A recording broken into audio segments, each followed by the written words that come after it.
Hello दोस्तों, एक बार फिर से मैं स्वागत करता हूं अपने चैनल पर। और आज जो मैंने ऐड किया है अपने नोट्स में एनवायरनमेंट के, वो ये है सामुदायिक अंतःक्रिया। कल हमने ये सब डिस्कस किया था, जीव भार का पिरामिड, ऊर्जा पिरामिड और लिंडेमान का नियम। ये सारी चीज़ें बहुत इंपॉर्टेंट थी और आज हम देखेंगे सामुदायिक अंतःक्रिया और कुछ इंपॉर्टेंट क्वेश्चंस देखेंगे जो पिछले साल पूछे गए हैं, पिछले कुछ सालों में पूछे गए हैं अलग अलग एग्जाम्स में, तो उनको हम डिस्कस करेंगे। ठीक है, ये सारी चीज़ें इंपॉर्टेंट है जो मैं यहाँ पे डिस्कस कर रहा हूँ। सो बहुत ही ध्यान से आप इसको देखिएगा और इसको मैं थोड़ा साइज बड़ा कर लेता हूँ so that it becomes easy. ठीक है, आज हम देखते हैं सामुदायिक अंतःक्रिया के बारे में। सामुदायिक अंतःक्रिया होती क्या है, समुदाय क्या होता है सबसे पहले। ठीक है, जैसे हमने कल पारिस्थितिक तंत्र की बात की थी। एक पारिस्थितिक तंत्र जो होता है ना, उसमें कई समुदाय होते हैं, जैव समुदाय होते हैं। जैसे अगर एक गांव है, वहां पे एक खेत है, उस खेत में कुछ पेड़ पौधे हैं, कुछ फसलें हैं और उसके अलावा कुछ जीवाणु हैं जो उस खेत में हैं। उसके अलावा इंसान है जो उन फसलों को खाता है, पक्षी हैं जो उन फसलों को खाते हैं।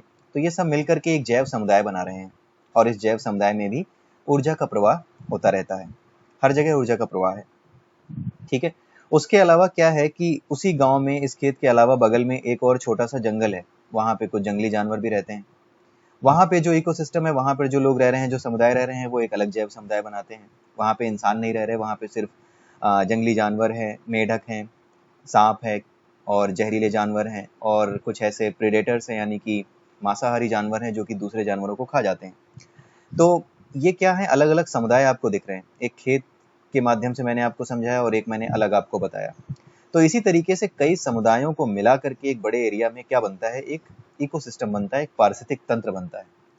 ठीक है, तो आज हम बात करने जा रहे हैं पारिस्थितिक तंत्र की नहीं, जैव समुदायों के बीच में जो क्रियाएं होती हैं, जो लोग आपस में रहते हैं, एक समुदाय बनाकर रहते हैं एक पारिस्थितिक तंत्र के अंदर, उनके बारे में बात करने जा रहे हैं कि उनके बीच में आपस में क्रिया कैसे होती है, वो आपस में एक दूसरे को सपोर्ट या एक दूसरे का विरोध कैसे करते हैं। ठीक है, तो आज हम सामुदायिक अंतःक्रिया के बारे में पढ़ने जा रहे हैं, ना कि पारिस्थितिक तंत्र में क्रियाविधि के बारे में। तो दोनों में आपको अंतर समझ में आ गया। पारिस्थितिक तंत्र कई जैव समुदायों से मिलकर बना होता है। ठीक है, तो आइए आज हम इस सामुदायिक अंतःक्रिया के बारे में पढ़ते हैं। एक जैव समुदाय में कौन कौन सी क्रियाएं होती हैं। सबसे पहले देखते हैं धनात्मक अंतःक्रिया। दो तरीके की होती हैं, धनात्मक और ऋणात्मक। धनात्मक का मतलब ये होता है कि जितने भी जीव वहां पे रहते हैं वो एक दूसरे को नुकसान नहीं पहुंचाते। ठीक है, एक दूसरे को नुकसान ना पहुंचाए बिना साथ में रहना, ये धनात्मक अंतःक्रिया है। ठीक है, अब ये अंतःक्रिया तीन तरीके की हो सकती है। धनात्मक प्रकार की जो होती है वो तीन तरीके की हो सकती है। एक होती है सहोपकारिता। इसका मतलब ये होता है कि सपोज दो जीव हैं, दोनों जीव एक दूसरे को नुकसान नहीं पहुंचा रहे, बल्कि एक दूसरे को ही फायदा पहुंचा रहे हैं। पहला दूसरे को फायदा पहुंचाता है और दूसरा पहले को फायदा पहुंचाता है, तो इसे कहते हैं सहोपकारिता। उसके बाद आता है सहभोजिता। सहभोजिता का मतलब होता है कि दो जीव हैं, एग्जाम्पल के लिए आप समझ लो कि दो जीव हैं, एक जीव दूसरे को फायदा पहुंचा रहा है, लेकिन दूसरा पहले वाले को फायदा नहीं पहुंचा रहा। लेकिन दूसरा वाला जो पहले वाले को फायदा नहीं पहुंचा रहा, वो साथ में उसको कोई नुकसान भी नहीं पहुंचा रहा, यानी नुकसान कोई किसी को नहीं पहुंचा रहा और फायदा केवल एक तरफ से दूसरे वाले को हो रहा है, दूसरे तरफ से पहले वाले को नहीं हो रहा। नुकसान नाम की कोई चीज नहीं है, लेकिन एक का फायदा दूसरे को मिल रहा है, तो ये स्थिति क्या कहलाती है, सहभोजिता कहलाती है। ठीक है, उसके अलावा तीसरा क्या है, तीसरा है आदि सहयोग। ये जो मैं यहाँ पे दिखा रहा हूँ, कर्सर मूव कर रहा हूँ, ये है आदि सहयोग। ये क्या होता है, बिना भौतिक संबंध स्थापित किए जब लाभ पहुंचाया जाए तो उसे आदि सहयोग कहते हैं। जैसे जमीन में जो जीवाणु हैं वो क्या करते हैं, नाइट्रोजन को स्थिर कर देते हैं। जो अलग अलग नाइट्रोजनीकृत जो चीजें होती हैं उनको तोड़ करके, उनको विघटित करके नाइट्रोजन और अलग अलग तरीके की जो गैस है, फास्फोरस, वो सब अलग कर देते हैं, सो दैट वो क्या करें, बाकी जो दूसरे पेड़ पौधे हैं उनके काम आ सकें। ठीक है, तो यहाँ पे क्या है कि एक दूसरे से सीधे संपर्क में तो नहीं है, लेकिन फिर भी एक दूसरे को सहयोग पहुंचा रहे हैं। ठीक है, तो इसको क्या कहते हैं, आदि सहयोग। जहां पे बिना भौतिक संबंध स्थापित किए सहयोग हो, वहां पे आदि सहयोग होता है। ऋणात्मक अंतः प्रक्रिया, अब आप ये समझ गए होंगे ऋणात्मक क्या होता है। एक दूसरे को नुकसान पहुंचा करके जहां पे जीव रहते हैं किसी समुदाय में, वहां पे ऋणात्मक अंतः क्रिया होती है। कौन कौन से एग्जाम्पल हैं इसके, एक है स्पर्धा। स्पर्धा का मतलब आप जानते हो, खेत है एक, उस खेत में या फिर कोई एक फील्ड है, कोई मैदान है, उस मैदान में या तो शाकाहारी जानवर रह सकते हैं या मांसाहारी। शाकाहारी रहते थे, मांसाहारी आकर के भगा दिया उनको, उनके डर से शाकाहारी भाग गए। ये क्या हुआ? ये स्पर्धा हो गई किसी एक चीज को पाने के लिए, किसी एक रिसोर्स में अपनी जगह बनाने के लिए। दूसरा है विरोधी। विरोधी का मतलब क्या होता है? दो जीव एक साथ रहते तो हैं, लेकिन एक जीव कुछ इस तरीके की हरकतें करता है, कुछ इस तरीके की चीजें पैदा करता है अपनी क्रियाओं के द्वारा, जो उसकी एक्टिविटीज हैं उसकी वजह से कुछ ऐसी चीजें पैदा होती हैं जो दूसरे के लिए नुकसानदायक हैं और इससे उसकी जान जा सकती है, उसका अस्तित्व खतरे में आ सकता है। इसको क्या कहते हैं? विरोधी। ठीक है। जैसे कुछ जीव ऐसे होते हैं जो श्वसन के दौरान या फिर जब वो अपना जो है कुछ वर्ज्य पदार्थ बाहर निकालते हैं, तो उसकी वजह से क्या होता है, जो अपशिष्ट होता है जैसे मलमूत्र है, उसमें क्या होता है, कुछ ऐसी खतरनाक चीजें हो सकती हैं जो दूसरे जीवों के लिए जो साथ में रहते हैं उनके लिए खतरनाक हो सकती हैं, उनके अस्तित्व पे संकट आ सकता है। तो इस प्रकार की गतिविधि को क्या कहते हैं? विरोधी। परजीविता आप जानते ही हो, एक जीव दूसरे जीव पे जब आश्रित हो तो वहां पे परजीविता है। जिंदा रहने के लिए जब एक जीव दूसरे जीव पे आश्रित हो तो वो क्या है? परजीविता है। उसके बाद हम आते हैं परोपरजीविता पे। ये क्या होता है? ये इंपॉर्टेंट। परजीवी क्या होते हैं? एक जीव जो दूसरे जीव के ऊपर रहता है अपनी जिंदगी के लिए, वो परजीवी है। अब होता क्या है कि कुछ परजीवियों के ऊपर भी कुछ परजीवी होते हैं, मतलब उन परजीवियों के भी परजीवी होते हैं। जैसे मेरे शरीर पे जोंक है, जोंक परजीवी है। अब उस परजीवी के ऊपर एक और परजीवी आ जाए जो उस जोंक को खत्म कर सकता है, तो वो क्या हो गया? परोपरजीवी हो गया। और इस चीज को क्या कहते हैं? परोपरजीविता कहते हैं। इसका इस्तेमाल तब किया जाता है जब हानिकारक जीवाणुओं को या फिर हानिकारक परजीवियों को नष्ट करना हो। उस केस में उन हानिकारक परजीवियों के भी परजीवी उनके ऊपर छोड़ दिए जाते हैं ताकि वो उन हानिकारक परजीवियों को नष्ट कर दें। ये तरीका क्या कहलाता है? परोपरजीविता। ठीक है, ये बहुत इंपॉर्टेंट है, इसको याद रखिएगा। विरोधी का एक एग्जाम्पल है एलिलोपैथी, जो मैंने आपको बताया था, जहरीले रसायन स्रावित करना। तो जहां कहीं पर भी जहरीले रसायन स्रावित करके एक जीव दूसरे जीव का दुश्मन बन जाता है, एक समुदाय के अंदर, एक जीव समुदाय के अंदर जब एक जीव दूसरे जीव का दुश्मन कैसे बनता है? कुछ विरोधी कुछ जहरीले रसायनों को स्रावित करके, तो इसको हम क्या कहते हैं? विरोधी कहते हैं। परोपरजीविता के बारे में आपको बता चुका हूं। अब आगे चलते हैं, कीस्टोन प्रजाति के बारे में पढ़ते हैं। कीस्टोन प्रजाति क्या होती है? कुछ प्रजातियां ऐसी होती हैं जिनकी संख्या इतनी मायने नहीं रखती, लेकिन उनका जो काम है, यानी उनका जो उनका जो एक्शन है वो मायने रखता है। उनकी संख्या कम ज्यादा हो सकती है, लेकिन उनके एक्शन से ज्यादा प्रभाव पड़ता है बजाय उनकी संख्या के। तो ऐसी प्रजातियों को हम क्या कहते हैं? कीस्टोन प्रजाति। इन प्रजातियों की एक खासियत होती है कि या तो ये प्रजातियां किसी दूसरी प्रजाति को पूरी तरह से नष्ट करने में सक्षम होती हैं, या फिर एक ऐसा वातावरण बना सकती हैं जिसमें कोई नई प्रजाति फल फूल सके। यानी ये किसी प्रजाति को समाप्त करने या किसी नई प्रजाति को जगह देने या उसको आश्रय देने में पूरी तरह से सक्षम जो प्रजातियां होती हैं, या अपने कार्यकलापों की वजह से, उन प्रजातियों को क्या कहते हैं? कीस्टोन प्रजातियां कहते हैं। यहाँ पर परिभाषा भी लिखी हुई है, अपनी संख्या से अधिक अपने कार्यकलापों से जैव समुदाय को प्रभावित करने वाली प्रजाति कीस्टोन प्रजाति है। अब अगला देखिएगा, ये जाइसेस्टर, ये पाइसेस्टर ओकियरेसिस है। इसका नाम मैंने क्यों लिखा है? ये एक कीस्टोन प्रजाति है और ये एक बार आईएएस के एग्जाम में पूछी जा चुकी है कि ये कहाँ पाई जाती है। ये एक समुद्री तारा मछली है जो इतनी खतरनाक होती है कि बाकी मछलियों को खा करके बहुत तेजी से नष्ट करती है। तो ये पाई जाती है उत्तरी अमेरिका के प्रशांत महासागर तट पर। उत्तरी अमेरिका अब क्या है? अब वर्ल्ड मैप हम एक बार देखते हैं।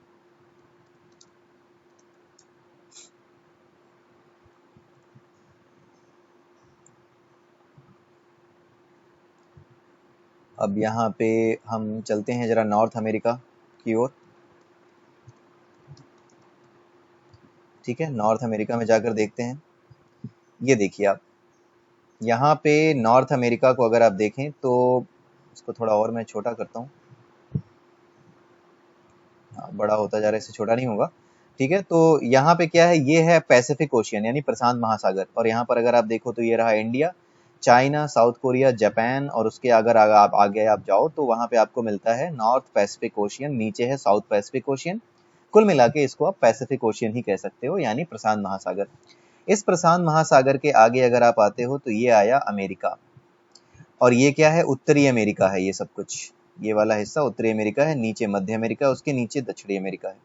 ठीक है, तो ये उत्तरी अमेरिका का जो इधर वाला तट है जो कि पैसिफिक ओशियन से मिलता है, यानी इधर वाला तट जो कि पैसिफिक ओशियन से लगा हुआ है, इस ओशियन के तट पर, यहाँ पर इन इलाकों में, उथले हुए पानी में आसपास यहाँ पर ये वाली मछलियां पाई जाती हैं, जिनको पाइसेस्टर ओकेरिएसिस कहते हैं। ये बहुत इंपॉर्टेंट है, ये किसी भी एग्जाम में दोबारा पूछा जा सकता है, ठीक है, क्योंकि ये कीस्टोन प्रजाति है और कीस्टोन बहुत ही इंपॉर्टेंट टॉपिक है, इसलिए ये एग्जाम में अगर बार बार आता है तो इसका आना लाजमी है, बनता है, ठीक है। अब ये तो हो गई कि जीवों को किस तरह से हम कीस्टोन कह सकते हैं। क्या उसके अलावा हम किसी जलवायु को यानी एटमॉस्फेयर को भी कीस्टोन कहा जा सकता है? बिल्कुल कहा जा सकता है। सपोज कीजिए कि एक बहुत ही घना सा पेड़ है, बड़ा सा पेड़ है, बरगद का है या कोई भी है। नॉर्मली क्या होता है, पेड़ के आसपास बाहर का जो इलाका होता है गर्मी के मौसम में वो काफी गर्म है, लेकिन पेड़ के नीचे का जो इलाका है जिसमें पेड़ की छाया पड़ रही है, वहां पे क्या होता है, थोड़ा सा नमी रहती है, साथ में वहां ठंडा भी रहता है। तो ठंड होने की वजह से नीचे और नमी होने की वजह से ये एक ऐसे तरीके का वातावरण बना रहा है ये पेड़ अपने नीचे, जहाँ पे इस वातावरण में जो कि नम होता है या ठंडा होता है, उसमें कुछ पेड़ पौधे उग सकते हैं। यानी ऐसे पेड़ पौधे यहाँ पर आश्रय पा सकते हैं जो नमी में रहते हैं और ठंड में रह सकते हैं, उतने टेम्परेचर में, जो कि ठंडा टेम्परेचर जिसको कहते हैं पेड़ के नीचे बना हुआ है, उसमें रह सकते हैं। तो ये एक तरीके से क्या है, अपने नीचे कुछ नए प्रकार की प्रजाति के पौधों को क्या दे सकता है, आश्रय दे सकता है। इसलिए ये जो जलवायु बना रहा है अपने नीचे, ये पेड़ एक तरह का एटमॉस्फेयर जो बना रहा है, ये किस तरह का एटमॉस्फेयर हो गया, ये कीस्टोन एटमॉस्फेयर हो गया। तो ये पेड़ जो हो गया, घना पेड़ हो गया, वो क्या हो गया, ये कीस्टोन प्रजाति हो गया। किसी भी इन्वायरमेंट में एक सूक्ष्म जलवायु का जो क्षेत्र बनता है उसमें ये क्या हो गया, एक कीस्टोन प्रजाति हो गया, यानी जलवायु भी कीस्टोन हो सकती है। उसके अलावा आगे देखते हैं, सूक्ष्म जीव क्या ये भी कीस्टोन हो सकते हैं? बिल्कुल। ये कीस्टोन इसलिए होते हैं क्योंकि जैसे जो सूक्ष्म जीव होते हैं उसमें से कुछ ऐसे होते हैं जो कि नाइट्रोजन का स्थिरीकरण करते हैं। उनका जो वर्ज्य पदार्थ होते हैं, हमारे जो ह्यूमस होता है, उसको तोड़ करके, सड़े गले पदार्थों को तोड़ करके नाइट्रोजन को मुक्त करते हैं और पेड़ पौधों को नाइट्रोजन जो चाहिए आवश्यक, उसको वो प्रदान करते हैं। अगर मान लीजिए कीस्टोन प्रजाति के जीव कम हो जाएं तो क्या होगा, पेड़ पौधों को नुकसान होने लगेगा, नाइट्रोजन उनको मिल नहीं पाएगी, वो मरने लगेंगे। जब वो मरने लगेंगे तो उन पे आश्रित जो दूसरे जीव हैं उस जीव समुदाय में, वो भी मरने लगेंगे। जो उन पेड़ों को खा करके अपना पेट भरते हैं वो जीव मरने लगेंगे, सब्जियों को खा करके हम लोग जो जिंदा रहते हैं वो सब्जियां हमें मिलनी बंद हो जाएंगी। तो जितनी भी कीस्टोन प्रजातियां होती हैं वो सूक्ष्म जीवों के रूप में भी हो सकती हैं उनमें से। और कोई भी जो कीस्टोन प्रजाति है, सूक्ष्म जीवों की जब हम बात कर रहे हैं, तो एक और इम्पॉर्टेंट फैक्ट है उसमें, आप ये देख लीजिए कि अघुलनशील फास्फेट, भाई जो पेड़ पौधे हैं वो अगर पानी में घुलनशील जब तक ना हो कोई चीज, कोई भी एलिमेंट, तब तक वो उसको कैसे ले पाएंगे। और ये जो सूक्ष्म जीव होते हैं वो क्या करते हैं, जो अघुलनशील फास्फेट है उसको घुलनशील फास्फेट में परिवर्तित कर देते हैं, ठीक है। तो उसको अघुलनशील फास्फेट को घुलनशील फास्फेट में परिवर्तित करने के लिए जो एसिडिक मीडियम चाहिए होता है, वो मीडियम ये सूक्ष्म जीव प्रदान करते हैं इस अघुलनशील फास्फेट को तोड़ करके, ठीक है। इसको तोड़ देते हैं, उसको तोड़ने के बाद क्या होता है, वो घुलनशील हो जाता है। घुलनशील हो जाने की वजह से पेड़ बड़े आराम से उनको अवशोषित कर लेते हैं अपने जड़ों द्वारा, और बाकी जीवों का भी जीवन प्रभावित नहीं होता। ये पेड़ जिंदा रहते हैं और इन पेड़ों पे जो लोग जीवित रहते हैं वो भी जिंदा रहते हैं, ठीक है। तो इस प्रकार से कीस्टोन प्रजाति बहुत जरूरी होती है और इनका नष्ट होने का मतलब होता है जैव समुदाय का पूरी तरह से असंतुलित हो जाना, बाकी जीवों पर भी खतरा मंडराने लगना, ठीक है। एक और एग्जाम्पल है इसका, जैसे पर्यटन के लिए हमारे यहाँ क्या हुआ कि जब बड़े बड़े जो इलाके थे, जो पहाड़ी इलाके थे, वहां पे पर्यटन की अच्छी संभावनाएं थी, तो अंग्रेजों के समय में या बाद में भी ऐसा किया गया कि मांसाहारी जो जानवर होते थे, भाई अगर किसी जगह पे पर्यटक जा रहे हैं और वहां पे अगर शेर, चीते, तेंदुए निकल आएंगे अचानक से, तो ऐसी जगह पे कोई क्यों पर्यटक जाना चाहेगा। तो इस वजह से क्या हुआ कि ऐसी जगहों पे जंगली जानवरों को या तो मार के भगा दिया गया या फिर उन जंगली जानवरों का वध कर दिया गया, उन्हें मार दिया गया। तो इस वजह से क्या हुआ कि उन मांसाहारी जानवरों का विनाश होने की वजह से क्या हुआ, वहां जो शाकाहारी जीव थे, जो हिरन थे, जो छोटे मोटे जीव थे जो नुकसान नहीं पहुंचाते इंसानों को, उनको छोड़ा गया था। तो उनको खाने वाले ये मांसाहारी जीव खत्म हो गए, तो उनकी संख्या कुछ जगहों पे जब बढ़ गई तो वो पेड़ पौधों को खाने लगे। इससे क्या हुआ कि एक एग्जाम्पल है ये कि हाँ, उन पेड़ पौधों को खाने से क्या हुआ, वो पूरा का पूरा जो पेड़ पौधों की कमी होने लगी और इनकी संख्या बढ़ने लगी, जो शाकाहारी हैं, इनको खाने वाले मांसाहारियों की संख्या कम हो जाने की वजह से इससे क्या हुआ कि ये पूरा का पूरा जो जैव समुदाय तंत्र था वो प्रभावित हो गया। तो इसीलिए किसी भी जैव समुदाय तंत्र को प्रभावित न होने देने के लिए बहुत जरूरी है कि वहाँ जो कीस्टोन प्रजाति है उसकी पहचान की जाए और उसका संरक्षण किया जाए, या फिर उसका बहुत ही समझदारी पूर्वक या विवेकपूर्ण संरक्षण उनका किया जाए, और इस प्रकार से किया जाए कि वहाँ पर ज़्यादा नुकसान न होने पाए जैव समुदाय का। हमारे यहाँ जो जैव समुदाय का नुकसान हुआ है पूरी दुनिया में, उसका कारण यही है कि कीस्टोन प्रजातियों की सही से पहचान करके उसको संरक्षित करने की जहमत किसी भी देश ने नहीं उठाई। ठीक है, तो ये बहुत इंपॉर्टेंट है और आप अपने एग्जामिनेशंस में जो रिटन एग्जाम होता है वहाँ पे भी इस चीज़ को मेंशन कर सकते हो। ठीक है, उसके आगे हम देखते हैं कुछ क्वेश्चंस पिछले साल जो आ चुके हैं, पिछले सालों में, पिछले वर्षों में जो आ चुके हैं। जैसे एक कृत्रिम पारिस्थितिक तंत्र का उदाहरण अगर कोई देने को कहता है तो उसे क्या कहेंगे? उसका एक एग्जाम्पल है धान का खेत। भाई खेत अपने आप नहीं बनता, खेत के लिए मनुष्य सफाई करता है, उसमें फिर धान छींटेगा, उसमें धान की रुपाई करेगा, उसके बाद वहाँ पे धान पैदा होगा, फिर एक तंत्र बनेगा पूरा जहाँ पे इंसान उसको खा रहा होगा, जानवर उसको खा रहे होंगे धान को, ये सारी चीजें होती हैं। तो ये क्या है? ये कृत्रिम पारिस्थितिक तंत्र का उदाहरण है। ठीक है, ये पूछा जा चुका है एग्जाम्स में। तो ऐसे ही क्वेश्चंस आते हैं, तो क्वेश्चन इस तरह के आने की वजह से मैंने इसको यहाँ शामिल कर लिया, सो दैट आप समझ सको कि किस तरीके से आप इसको समझ सकते हो। उसके बाद अगला देखते हैं पिक्नोक्लाइन क्या होता है। नीचे मैंने इसकी डेफिनेशन यहाँ लिखी हुई है कि जैसे जैसे गहराई बढ़ती है वैसे वैसे जल का घनत्व यदि बढ़े, ठीक है, यानी ऊपर जल की सतह पे घनत्व कम हो जल का, नीचे जैसे ही जाते जाएं वैसे ही अगर जल का घनत्व बढ़ता जा रहा है, तो ऐसे जल निकाय को या फिर ऐसी वाटर बॉडी को हम क्या कहते हैं? पिक्नोक्लाइन कहते हैं। तो पिक्नोक्लाइन क्या है? जल निकाय में घनत्व प्रवणता जैसे जैसे बढ़ती और घटती है उसके आधार पे उसके पिक्नोक्लाइन होने का निर्धारण किया जाता है। अगर घनत्व प्रवणता बढ़ती है तो क्या होगा? वो पिक्नोक्लाइन होगा। ये बहुत इंपॉर्टेंट है, ये पूछा जा चुका है 2-3 बार। आगे देखते हैं पारिस्थितिक तंत्र कैसा तंत्र है। ये एक खुला तंत्र है, बंद तंत्र नहीं है। एक बार ये सही या गलत में पूछा गया था, तो आप इसको बंद तंत्र मत बना दीजिएगा, क्योंकि कल ही हमने डिस्कस किया था कि एक पारिस्थितिक तंत्र पे बाहरी हमले भी हो सकते हैं। तो इस तरीके से भी आप सोच सकते हैं कि जो कुछ आपने पढ़ा है उसको भी रिलेट कर सकते हैं। कई बार क्वेश्चंस ऐसे नहीं होते कि जो आप पढ़े हो वही आए। कई बार आपको अपनी समझदारी से भी सोचना पड़ता है कि क्या हमने पढ़ा था, क्या हम इसके बारे में जानते हैं। बेसिकली अगर आपके कॉन्सेप्ट क्लियर नहीं है तो आप आंसर नहीं दे सकते। तो पारिस्थितिक तंत्र एक खुला तंत्र है। अब इसमें बहुत ज्यादा सोचने की जरूरत है नहीं। कुछ लोगों को ये पता होगा, वो इस पे व्याख्या भी कर सकते हैं। कुछ लोगों को जिनको पता नहीं है, उनको अगर इतना ही याद आ जाए कि एक पारिस्थितिक तंत्र पे बाहर से अगर हमला होता है तो वो पारिस्थितिक तंत्र अपने आप को संतुलित करने की कोशिश करता है, और उस प्रक्रिया को क्या कहते हैं? होम्योस्टैटिक। कल मैंने पढ़ाया था आपको, होम्योस्टैटिक मैकेनिज्म कहते हैं। ठीक है, तो होम्योस्टैटिक मैकेनिज्म अगर आपने पढ़ा है तो आपको ये याद आ जाएगा कि बाहर से एक हमला पारिस्थितिक तंत्र पे हो सकता है, यानी कि ये खुला हुआ है तभी तो हमला हो सकता है, बंद नहीं है अपने आप में पूरी तरीके से। तो इसीलिए पारिस्थितिक तंत्र एक बंद तंत्र है, यहीं से आप समझ लो। बंद तंत्र नहीं है, यहीं से आप समझ लो खुला तंत्र है, क्योंकि बाहर से इसमें दूसरी प्रजातियां आ सकती हैं। कई बार इनमें कीस्टोन प्रजातियों का भी घुसपैठ हो जाती है। ठीक है, ये आप याद रखिएगा, ये कई बार पूछा जा चुका है ये भी कि पारिस्थितिक तंत्र एक खुला तंत्र है या एक बंद तंत्र है। सो प्लीज रिमेंबर दिस कि ये एक खुला तंत्र है। एक क्वेश्चन ऐसा भी आया है जिसमें कई अक्रिय गैसें जो आपने देखी होंगी, नियॉन है, आर्गन है, ये सब अक्रिय गैसें होती हैं जो किसी भी गैस से के साथ क्रिया नहीं कर सकती। उसी तरह एक अक्रिय गैस और होती है रेडॉन। बाकी गैसें तो अक्रिय गैसें जो होती हैं वो वातावरण में मिलती हैं, लेकिन रेडॉन उन गैसों में से है जो कि अक्रिय गैस, एक ऐसी गैस में है, एक ऐसी अक्रिय गैस है जो कि वातावरण में नहीं पाई जाती, वायुमंडल में नहीं पाई जाती। इसके आगे देखते हैं डीप इकोलॉजी। एक शब्द है जिसका इस्तेमाल किया था सबसे पहले अर्नीज नेस ने। डीप इकोलॉजी के बारे में हम आगे आने वाले कुछ लेक्चर्स में पढ़ेंगे। इसको हिंदी में कहते हैं गहन पारिस्थितिकी। इसका सबसे पहले इस्तेमाल किसने किया था? अर्नीज नेस।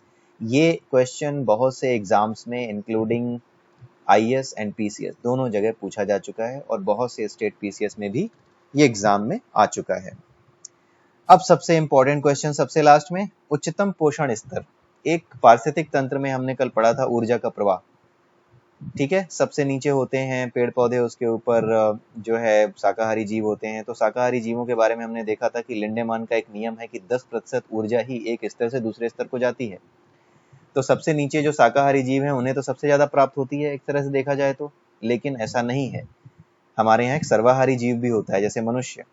वो चाहे तो शेर को भी मार के खा जाए, वो खा नहीं पाता, लेकिन गाय, बकरी, भेड़ सब खा जाता है वो। कुछ लोग ऐसे भी होते हैं जो सब कुछ खा जाते हैं। तो क्या होगा, वो घास फूस तो खा ही रहा है। मनुष्य क्या है, जो सर्वाहारी है, वो घास फूस तो खा ही सकता है, उसके अलावा घास फूस पे आश्रित रहने वाले जीव जैसे भेड़, बकरियां, हिरन, इनको भी खा सकता है। ठीक है, तो इनको खाने की वजह से ये क्या है, सर्वाहारी है। अब एक तो वो नीचे से तो ऊर्जा ले ही रहा है शाकाहारी होने के कारण, ठीक है, उसके साथ साथ वो बाकियों ने जो ऊर्जा इकट्ठी की है उनकी ऊर्जा को भी ले सकता है अपने अंदर। तो ये एक पूरी एक खाद्य श्रृंखला के अंदर जो एक खाद्य श्रृंखला का जो मार्ग होता है, उसके पास कई मार्ग होते हैं सर्वाहारी के पास। जिसके पास जितने ज्यादा मार्ग होंगे उसके पास उसका पोषण स्तर क्या होगा, उतना ही उच्चतम होगा। इसलिए किसी भी इकोसिस्टम में सबसे ज्यादा उच्चतम पोषण स्तर जो होता है वो किसका होता है, सर्वाहारी का होता है। ठीक है, तो ये था आज का लेक्चर। कल मैं फिर कुछ और डालूंगा तो उसे ऐड कर दूंगा। 8-10 लेक्चर्स के अंदर हमारा मैक्सिमम जो ये है इकोलॉजी, वो समाप्त हो जाएगा। उसके बाद कुछ इंपॉर्टेंट क्वेश्चंस हम पढ़ते रहेंगे। कॉन्सेप्ट्स में 8-10 लेक्चर्स में सारे कवर कर दूंगा। तो आप मुझे बताइएगा आपको कैसा लगा ये लेक्चर। आप जो नोट्स होते हैं ना, आप बिल्कुल उनको इसी तरह बनाइए, आप इसी को रेफर कीजिए। इनफैक्ट अगर आप लिखना चाहते हैं तो लिख लीजिए, अदरवाइज अगर आप कहीं एग्जाम देने जाते हैं तो आप ये जनरल स्टडीज का ये आप याद रखिए लिंक। ये मैं वीडियो के नीचे डाल भी दूंगा कमेंट सेक्शन में, और डिस्क्रिप्शन में भी डाल दूंगा। तो वहां पर आप इसको जब भी आप चाहें तो आप राह चलते, आप एग्जाम देने जा रहे हैं, ट्रेन में हैं, बस में हैं, कहीं भी हैं, तो आप इसको देख करके पढ़ सकते हैं, दोहरा सकते हैं, आपको सब कुछ याद आ जाएगा। और ये बहुत ही कंसाइज नोट्स होंगे, जिसमें आपको बहुत ज़्यादा रटने का नहीं है। जो चीज़ें हम भूल जाते हैं, जिन चीज़ों पे थोड़ा सा हमसे गलती हो सकती है, कन्फ्यूजन्स हो सकते हैं, उन्हीं चीज़ों को नोट्स में लिखा जाता है और मैंने उन्हीं चीज़ों को यहाँ रखा है। ठीक है, इसीलिए आप इन नोट्स को जरूर रेफर कीजिएगा। मैं आपसे प्रॉमिस करता हूँ आपको जरूर फ़ायदा होगा। मुझे अपने नोट से काफ़ी फ़ायदा होता है जब भी मैं एग्ज़ाम देने जाता हूँ। वो बात अलग है कि रटने का रिवाइज करने का टाइम कई बार नहीं मिलता, या फिर कई बार इन नोट्स के अलावा भी जो चीज़ें आती हैं उनको पढ़ने का टाइम अगर कई बार नहीं मिलता तो एग्ज़ाम में नुकसान उठाना पड़ जाता है। लेकिन इन नोट्स में से बहुत सी चीज़ें आपको मिल जाएंगी। अगर आपको ये क्लियर है तो आपको बाकी क्वेश्चंस के आंसर देने में भी आसानी ही होगी। ठीक है, तो आज के लिए इतना ही। कल हम फिर मिलेंगे, तब तक के लिए have a nice day and bye bye.